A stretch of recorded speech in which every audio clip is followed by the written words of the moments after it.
Hey there people! Whew, I'm sorry for the long hiatus. Since my last video about the 2019 remake craze, I've been really busy traveling last month. This whole time, I've been chilling in South Korea. Definitely one of the most amazing and furthest places I've ever been to. The other side of the planet, man! I stayed with my best friend, who's a local in Seoul.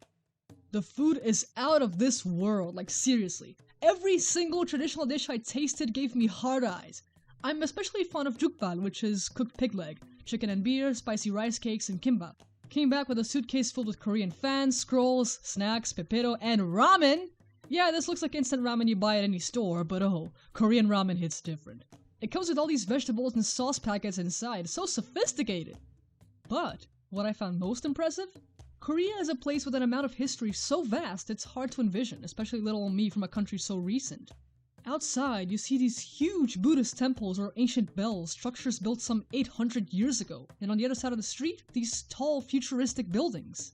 In Korea, the past and the present intermingle in harmony to form a culture and a people with strong ties centuries back, who at the same time look towards the future. I visited museums like the Korean War Museum and the National Museum.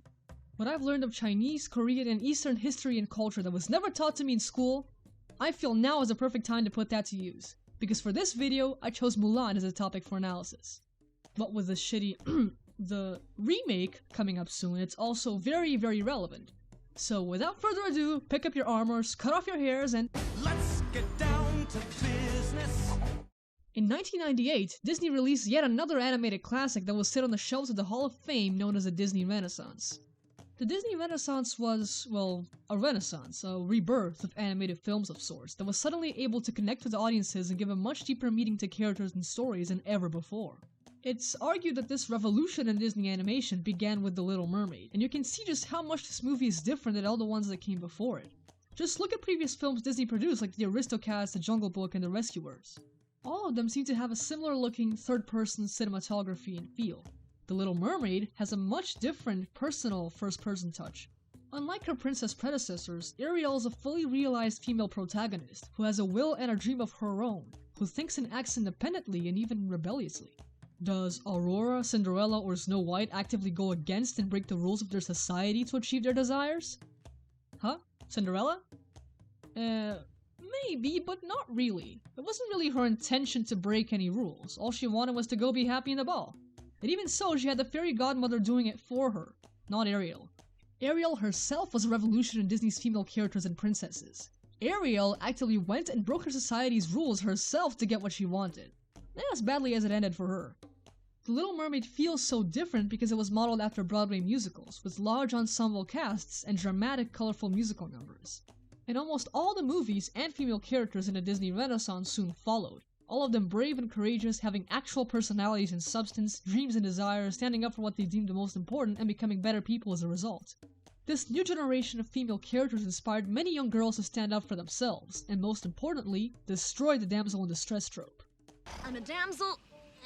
I'm in distress. I can handle this. Have a nice day. And among this bunch came a very unique animated film, Mulan. Why is Mulan so unique compared to the others, you ask? Actually, I say Mulan is unique compared to the other female characters. Think of me for a sec. When I say strong female character, what comes to your mind? It's okay, don't listen to your politically correct side. Usually, a woman who's got a more upfront or even slightly aggressive personality, a go-getter, is independent, is in control of her emotions and doesn't fall victim to them, conventionally attractive and intelligent, sometimes even sarcastic, and very often can kick ass. Physically. In the film industry, this is how strong female characters are very often presented. Now take a look at this. These are some of the most popular male heroes in Hollywood history. These characters often represent the idea of masculinity in society that young boys grow up seeing and want to reproduce. What common characteristics do they share? Well, upfront, confident, slightly aggressive personality, go-getter, independent, doesn't fall victim to emotions, conventionally attractive, intelligent, sarcastic, and can kick ass. So what kind of conclusion can we get from this? It's the fact that, to Hollywood, a strong female character is really just a woman exhibiting masculine traits, as if to suggest that a woman rejecting her femininity and adopting masculinity will make her strong. And this is what young girls actually grew up seeing and learned from all these strong female characters. Hey you. Yeah, the girls watching this. How many of you used to be, or dare I say, are this girl? Yeah, I hate pink and shopping and dresses and anything girly. All these girly girls are so shallow and stupid with their makeup and salon hair. I'm not like them. I'm not like these other girls. I play football and I'm not afraid to get dirty or even play in the mud, and I'm gonna fight anyone who disrespects me. Does any girl watching this recognize themselves in this girl? Or at least used to be this girl? Because I was. To me, as a young girl, a child going on preteen, this was a demonstration of individuality. Hoping that rejecting all these things that made me girly would make me stronger. AKA rejecting my femininity and replacing it with masculinity in a false image of strength. So, in truth, these strong female characters are doing exactly the opposite of what they're actually supposed to. They teach girls that what will make them strong and be taken seriously is to act more like a man. Or at least to adhere to the ideals of masculinity. And where does Mulan come in? She does, because this is the exact thing that Mulan makes you think it will do. In the universe of the movie, there's very clear views in what's considered feminine and what's considered masculine. Mulan joins the army, rejecting her feminine past, and quite literally becomes a man. In the movie, masculinity, or more precisely the ideal form of masculinity, is represented by physical strength. You might think that she became stronger because she learned to fight like a man, to be physically strong like a man, to be a man. But in fact, Mulan demonstrates that to succeed, you actually have to be more. It begins with a scene where bisexual icon Li Shang challenges the soldiers to climb the pole and fetch the arrow, with 2 heavy weights tied to their arms. Every single soldier fails, including Mulan. Then, as the night falls, Mulan becomes determined to give it one last try. She tries, and fails as she did before. Then she realizes there's another way. She thinks, and ties the weights to the other side of the pole, using them as impulse to reach the arrow. It promptly works. It worked because all the other soldiers were using the same formula to climb the pole, physical strength, like a man would. Mulan showed everyone that physical strength alone wouldn't be enough. She shows that intelligence and quick thinking, which are not considered ideal masculine traits in the film, are just as important. In fact, that's Mulan's greatest strength throughout the movie. She doesn't rely on her physical strength, even though she can use it. It was her intelligence and resourcefulness that allowed her to do this.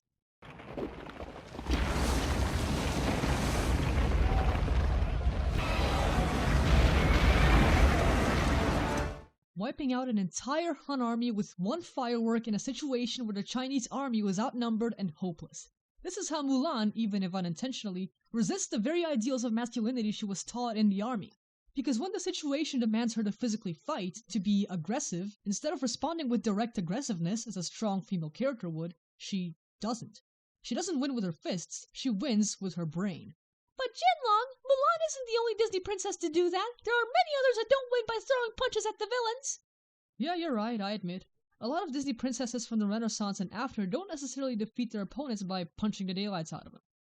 They don't necessarily become less emotional and more aggressive, nor do they take up masculine traits to become stronger. But Mulan is different. Mulan does more than just show that female characters don't have to adopt masculine traits to be strong. Mulan challenges the very concept of masculinity itself. But even more than that, it does it while never once rejecting or demeaning femininity. Mulan starts out as this clumsy girl who doesn't quite fit in with the pressure of the traditions being put on her. The very first scenes show us this girl, this woman who is trying so desperately to be what society expects of her, but no matter how hard she tries, she can't. When she joins the army and becomes a man throughout one song, you'd think she'd be doing much better than she was in the beginning. The movie might even make you think Mulan's character improved when she left behind these shallow feminine customs and quite literally learned to kick ass instead. But did she? Did she really abandon her femininity in favor of masculinity? Mulan is different, not because she doesn't win by punching the villain. She is because she could have. She had everything to be a strong female character. This movie had everything to show Mulan saving the day by showing how much stronger she had become by learning to physically fight, by learning how to act like a man. Instead, she doesn't. She doesn't adopt a more aggressive personality in favor of a shy, polite one. You said you trust pain. Why is Mulan any different? She never cast aside her feminine side, even when she was acting like a man. I'm pointing this out because I don't recall any other movie that does this, that deals with the topic of masculinity while also never antagonizing femininity. The movie never presents these feminine traits and traditions as bad, shallow, or weak. It's simply another side of how society views gender. Instead, it shows that there's as much strength in femininity as there is in masculinity, and I have proof of that. There's proof that it never lost its value, nor was it abandoned by the protagonist, and it's in this scene.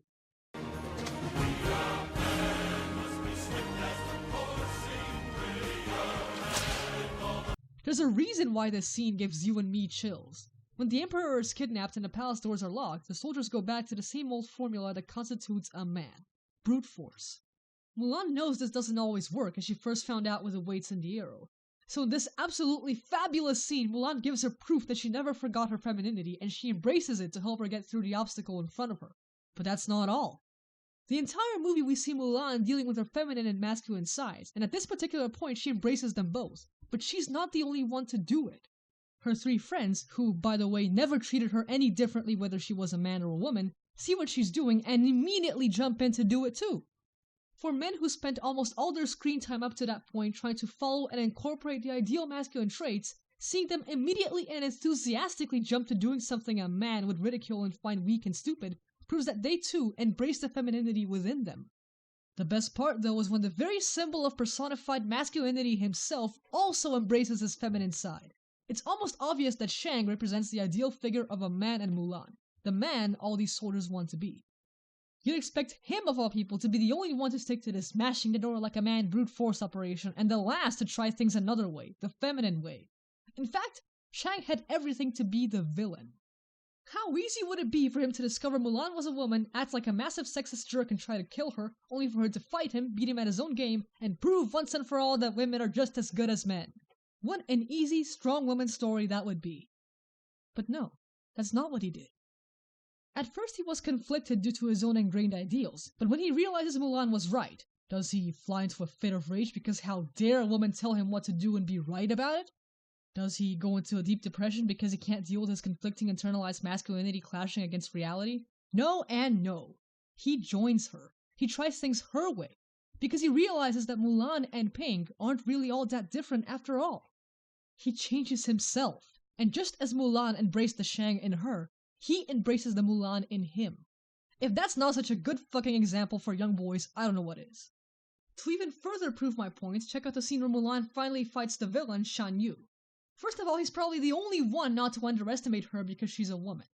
He sees her as a soldier from the mountains who decimated his army and prioritizes her as a bigger threat over Shang. When he has her cornered, all she has with her is a fan, which was the exact same object she was seen with in the beginning of the movie. This is a memory, a symbol of the feminine traditions that embodied her at the beginning. And how does she defeat him? By using the fan to take his sword.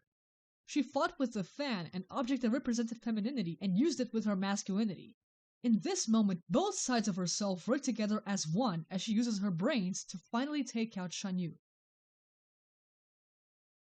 Okay, fine. I guess it's time to address the elephant in the room now.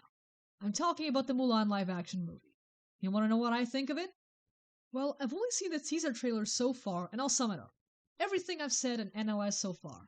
Everything that makes Mulan such a good, complex movie. Tell me where you see any of that in this trailer. If so, do tell me where, because all I see is a documentary on ancient China. I'm not even dwelling on Mushu, Shang, and the songs being completely absent. That's a whole other ranting topic. But sure, Disney wanted a realistic, true to the original tale film.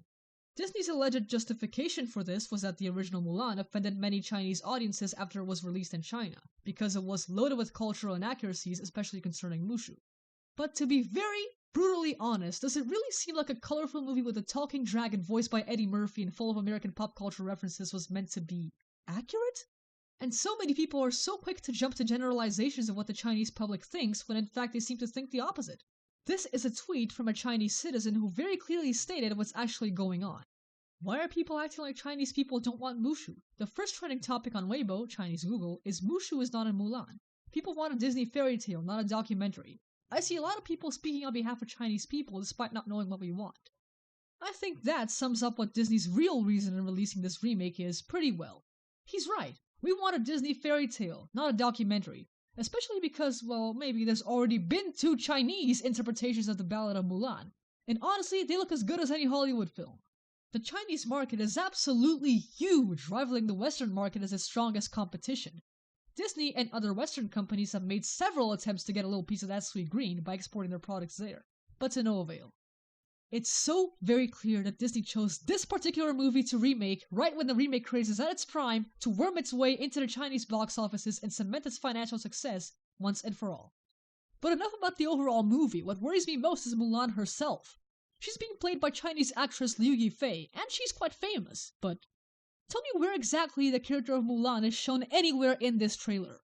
Where's the clumsy, talkative, and light-hearted young woman who makes the ultimate sacrifice for her family? Because I don't see her.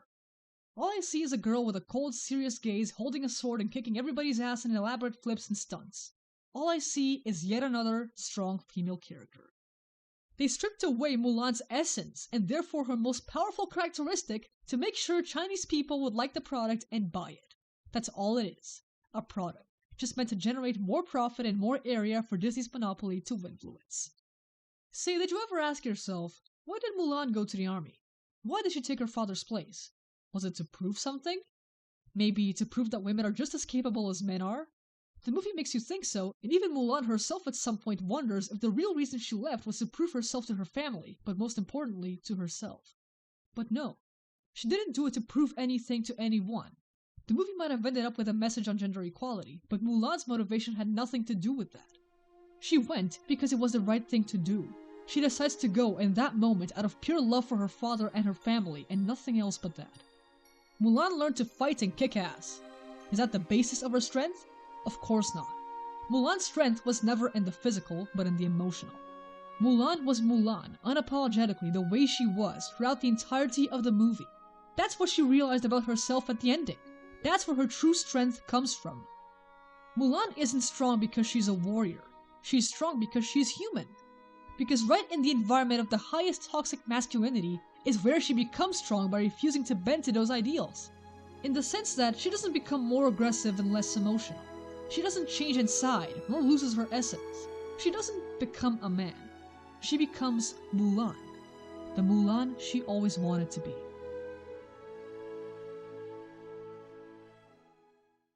Hey! So, there was something else I wanted to include on this video, but I didn't really find any space, so I'll just throw it on here. I can prove bisexual icon Li Shang is in fact bisexual. My dude, you're not fooling anyone. You're into Ping. These constant glances, touches he keeps giving Ping are very suggestive of something more than just friendship, you know. He never acts on these feelings because this is just not something he, a commanding officer, would do with one of his soldiers. It's unprofessional. If you don't believe me, then how about at the end of the movie to the beginning of Mulan 2, when Shang asked Mulan to marry him? If he was straight, then he spent the majority of the movie with Ping, and he's only known Mulan for at best a few hours. There's absolutely no way he would ever ask someone he met in one day to marry him. He's not Hans. And with the amount of pop culture and modern values in the universe of this movie, I highly doubt this is an arranged marriage or influenced by the norms of society either. In every single way, asking Mulan to marry him right off the bat like that would make no sense. Unless he already had feelings for Ping in the first place. And it's highly implied that Mulan/Ping did for him too, and that's why she accepts. That was my revolutionary theory. Nah, that kinda sucked actually, but thanks anyway. Okay, now I really gotta go. Thank you so much for watching, and I'll see you next time.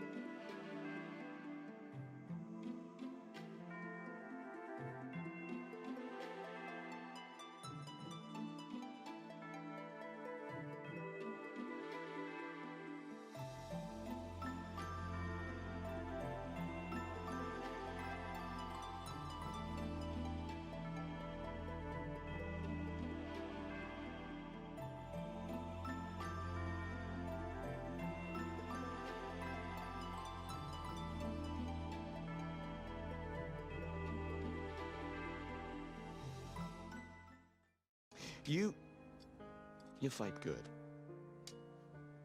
Oh, thank you.